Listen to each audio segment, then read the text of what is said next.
আসসালামু আলাইকুম। এবারে আমরা অনুশীলনী 6-এর 7 নম্বর অঙ্ক করব। এখানে কি বলা আছে, ধরে নাও ঈদের দিনে ফিতরা হিসেবে তুমি গরিব প্রতিবেশীকে 35 টাকা দিয়েছো, তোমার বড় ভাই 50 টাকা দিয়েছে। তোমার বড় ভাই কত টাকা বেশি দিয়েছেন? তাহলে ঈদের দিন তুমি ফিতরা দিয়েছো কত? 35 টাকা। আর তোমার বড় ভাই ফিতরা দিয়েছে কত? 50 টাকা। তাহলে এখানে আমাদেরকে বলছে যে তোমার বড় ভাই কত টাকা বেশি ফিতরা দিয়েছে। তাহলে আমার বড় ভাই যেহেতু 50 টাকা দিয়েছে আর তুমি দিয়েছো কত? 35 টাকা। তাহলে এই যে তোমার বড় ভাইয়ের টাকা থেকে তোমার টাকা যদি আমরা বাদ দেই, তাহলে আমরা পেয়ে যাব যে কত টাকা বেশি তোমার বড় ভাই ফিতরা দিয়েছে। তাহলে আমাদের লিখতে হবে, ঈদের দিন আমার বড় ভাই ফিতরা দিয়েছে 50 টাকা। তার নিচে লিখতে হবে, ঈদের দিন আমি ফিতরা দিয়েছি 35 টাকা। তাহলে এটা যদি আমরা বিয়োগ করি তাহলে আসবে 15 টাকা। লিখতে হবে, আমার বড় ভাই ফিতরা বেশি দিয়েছেন 15 টাকা। এরপরে 8 নম্বর অঙ্ক করব। এখানে কি বলা আছে, যদি তুমি 37 টাকা দিয়ে একটি হাদিসের বই, 45 টাকা দিয়ে একটি সাহাবা কাহিনী বই কিনো, তবে তুমি মোট কত টাকার বই কিনলে? এখানে শেষে কি বলছে, মোট কত টাকার বই কিনলে। তাহলে মোট মানে আমরা কি জানি, কি যোগ। তাহলে আমাদেরকে লিখতে হবে, আমি হাদিসের বই কিনেছি 37 টাকা, সাহাবা কাহিনীদের বই কিনেছি 45 টাকা। তাহলে এটা যোগ করলে আসবে 82 টাকা। তাহলে লিখতে হবে, আমি মোট বই কিনেছি 82 টাকার। এটাই হচ্ছে উত্তর। এরপরে 9 নম্বর অঙ্ক কি বলা আছে, রমজান মাসে সাদেক সাহেব 5060 টাকা জাকাত দিলেন। তার কাছে এখন তার হাতে 145 টাকা আছে। জাকাত দেওয়ার আগে তার কাছে কত টাকা ছিল? তাহলে জাকাত দেওয়ার আগে তার কাছে কত টাকা ছিল? তিনি জাকাত দিয়েছেন কত? 5060 টাকা। এই 5060 টাকা উনি জাকাত দিয়েছেন। আর ওনার কাছে এখন কত আছে? 145 টাকা। তাহলে এটা কী করতে হবে আমাদের, যে জাকাত দেওয়া হয়েছে 5060 টাকা এবং জাকাত দেওয়ার পর আসছে কত? 145 টাকা। তাহলে জাকাত দেওয়ার আগে কত টাকা ছিল? তাহলে জাকাত দেওয়ার আগে এইটা টাকাও ছিল এবং এই টাকাও ছিল। তাহলে এটা কী করতে হবে, আমাদের যোগ করতে হবে। কারণ হলো যে জাকাত দিয়েছে 5060 টাকা এবং আসে 145 টাকা। তাহলে টাকা দেওয়ার আগে তার কাছে আরও বেশি টাকা থাকার কথা। তাহলে আমাদের যোগ করতে হবে। তাহলে লিখতে হবে, সাদেক সাহেব রমজান মাসে জাকাত দিলেন 5060 টাকা, এখন তার কাছে আছে 145 টাকা। তাহলে তার নিচে লিখতে হবে, জাকাত দেওয়ার আগে তার কাছে ছিল, তাহলে 5205 টাকা। 10 নম্বর অঙ্কে কী বলা আছে, ধরে নাও তৌফিক সাহেব 1200 টাকা নিয়ে বাজারে গেলেন। তিনি 550 টাকার কাপড়, 200 টাকার বই, 300 টাকার অন্যান্য জিনিস কিনলেন। তার নিকট এখন কত টাকা আছে? তাহলে উনি বাজারে গেছেন কত টাকা নিয়ে? 1200 টাকা নিয়ে। 1200 টাকা নিয়ে যাওয়ার পর 550 টাকার কাপড় কিনছে, 250 টাকার বই আর 300 অন্যান্য টাকার জিনিস কিনছে। তাহলে এই যে প্রথমে আমাদেরকে কী করতে হবে, যে তিনি কত টাকা খরচ করেছে। তাহলে এই খরচটা আমাদেরকে কী করতে হবে, একখানে করতে হবে।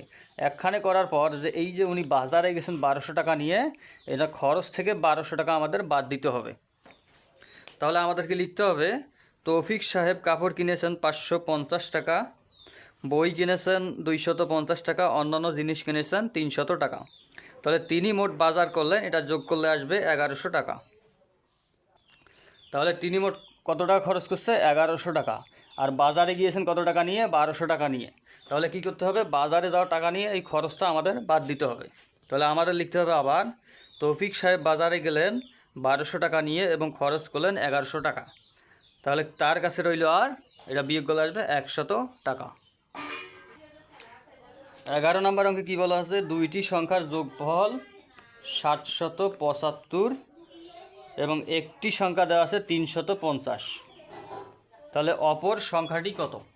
এটা করার জন্য যে আগের বার আমরা অঙ্কগুলো করেছিলাম, যেমন এই অঙ্কগুলো আমরা করেছিলাম, এইরকম অঙ্ক ছিল 7। তাহলে এটা এখানে দেখা যাচ্ছে যে দুইটি সংখ্যার এটা একটা সংখ্যা, এটা একটা সংখ্যা, এই দুইটা সংখ্যার মধ্যে দুইটা সংখ্যা যোগ করলে বের হবে 7। তাহলে একটি সংখ্যা যদি 5 হয় তাহলে অপর সংখ্যাটি কত হবে? তাহলে তাহলে কী করতে হবে? এই যোগফল থেকে একটি সংখ্যা যখন আমরা বাদ দিব তখন অপর সংখ্যাটি বের হয়ে আসবে। তাহলে 7-এর থেকে যদি আমরা 5 বাদ দিই তাহলে কত বাইর হবে? 2।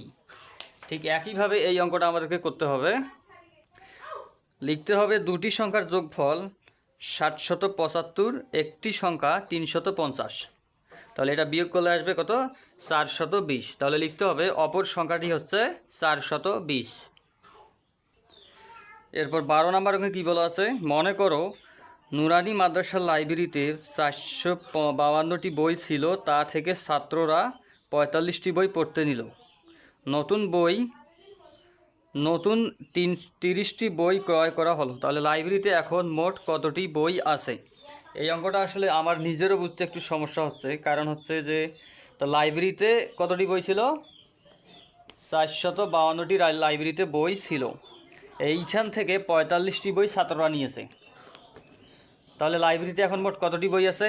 এটা যদি আমরা বিয়োগ করি, ছিল 452টা, ছাত্ররা নিচে কত? 45টা।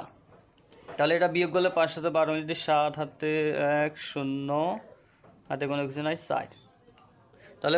তাহলে লাইব্রেরিতে এখন বই আছে কত? 460টা। এবং আরও কী করছে? 460টা বই এখন মোট লাইব্রেরিতে আছে। লাইব্রেরিতে মোট আরও 30টি বই ক্রয় করা হয়েছে।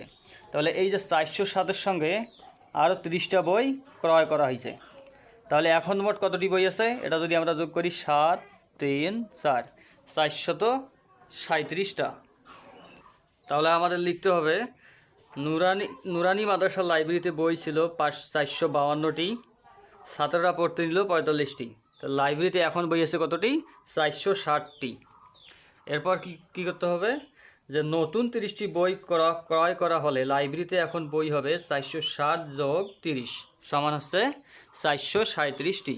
এখানে আমার লিখতে ভুল হয়েছে, এখানে আমি লিখেছি 537টি, এখানে হবে 437টি। এবার 13 নম্বর অঙ্কে কী বলা আছে? 475-এর সাথে কত যোগ করলে 805 হবে? কত? 805 হবে। তাহলে এটা বোঝার জন্য একটা অঙ্ক বোঝাই তোমাদেরকে, সেটা হচ্ছে যে 3-এর সাথে কোনো একটা সংখ্যা যোগ করলে যোগফল কত হবে? যোগফল হবে কত? 5। তাহলে 3-এর সঙ্গে কত যোগ করলে 5 হবে? ঠিক অঙ্কটা ঠিক এরকম যে 475-এর সঙ্গে কত যোগ করলে এই যে 805 হবে। তাহলে এই অঙ্কটা আমরা দেখি যে 3-এর সঙ্গে কত যোগ করলে 5 হবে। তাহলে এই যে যোগফল থেকে এই যে সংখ্যাটা আমাদের কী করতে হবে? বাদ দিতে হবে। তাহলে 5-এর থেকে যদি আমরা 3 বাদ দিই তাহলে আমরা কত পাবো? 2। তাহলে এটা কী করতে হচ্ছে? যে যোগফল থেকে এই সংখ্যাটা আমাদেরকে বাদ দিতে হচ্ছে। তাহলে আমাদেরকে লিখতে হবে যোগফল হচ্ছে 805, প্রাপ্ত সংখ্যা 475। তাহলে এটা যদি আমরা বিয়োগ করি তাহলে আসবে কত? 330। তাহলে আমাদেরকে যোগ করতে হবে 330।